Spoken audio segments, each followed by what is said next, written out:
మన భక్తివాణి ఛానల్ కి స్వాగతం. ఆధునిక సైన్స్ అప్పుడప్పుడు ప్రస్తావించే కాలయానం అనగా టైం ట్రావెల్ అనే అద్భుతం మన పురాణాల్లో ఎప్పుడో లిఖించబడింది. భౌతిక శాస్త్రానికి అందని ఈ అంశాన్ని వేల సంవత్సరాల క్రితమే చూసిన ఒక గొప్ప భక్తుడు గురించి తెలుసుకుందాం. ఆయనే కాకభూషుండి. కాకభూషుండి శ్రీరామచంద్రుని పరమ భక్తుడు. అయితే ఆయన ప్రయాణం అంత సులభంగా మొదలవలేదు. పూర్వజన్మలో ఆయన ఒక బ్రాహ్మణుడు, గొప్ప శివభక్తుడు కూడా. కానీ ఆయనలో కొద్దిపాటి అహంకారం ఉండేది. ఒకసారి ఆయన తన గురువైన లోమస మహర్షి పట్ల అగౌరవంగా ప్రవర్తించారు. ఆయన అహంకారపూరితమైన మాటలకు ఆగ్రహించిన లోమస మహర్షి ఆ బ్రాహ్మణుడిని కాకి రూపంలో జన్మించమని శపించారు. గురువు శాపాన్ని వెనక్కి తీసుకోలేకపోయినా ఆయన చేసిన ప్రార్థన కారణంగా కాకభూషణుడికి జ్ఞానం మరియు పరమాత్మ స్మరణ మాత్రమే అలాగే ఉండిపోయేలా ఆశీర్వదించారు. ఆ కాకి రూపమే ఆయనకు ఒక వరం అయింది.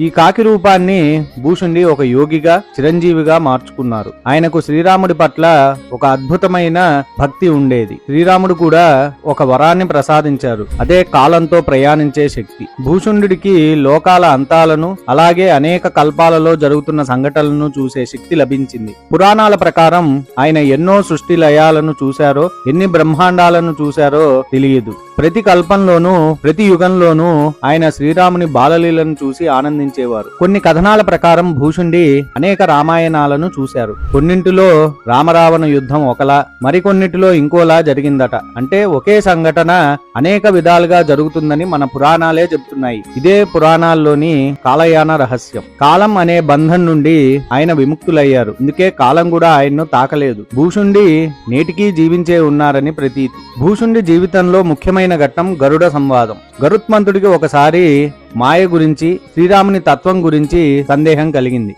అప్పుడు బ్రహ్మదేవుని ఆజ్ఞతో గరుడు భూషుండిని ఆశ్రయించారు. కాకి రూపంలో ఉన్న భూషుండి గరుడికి కాలం యొక్క రహస్యాన్ని, మాయ యొక్క ప్రభావాన్ని, అన్నిటికంటే ముఖ్యంగా శ్రీరామ భక్తి యొక్క మాధుర్యాన్ని బోధించారు. ఎన్ని కష్టాలు వచ్చినా, ఎన్ని కాలాలు మారినా భగవంతునిపై అచంచలమైన ప్రేమ ఉంటే ఆ భక్తునికి కాలం కూడా ఏమీ చేయలేదని నిరూపించారు. కాకభూషుండి కథ మనకు నేర్పే గుణపాఠం ఏమిటంటే అహంకారం, అగౌరవం ఎంతటి గొప్పవారినైనా పతనానికి నడిపిస్తాయి. కానీ భక్తి, వినయం, గురువు పట్ల గౌరవం మనకు శాశ్వతమైన జ్ఞానాన్ని అందిస్తాయి. కాలం కూడా మనపై ప్రభావం చూపలేదు. కాకభూషుండి కేవలం పురాణాలలోని కాలయాత్రికుడు మాత్రమే కాదు, ఆయన నిస్వార్థ భక్తి, గురుభక్తికి ప్రతీక.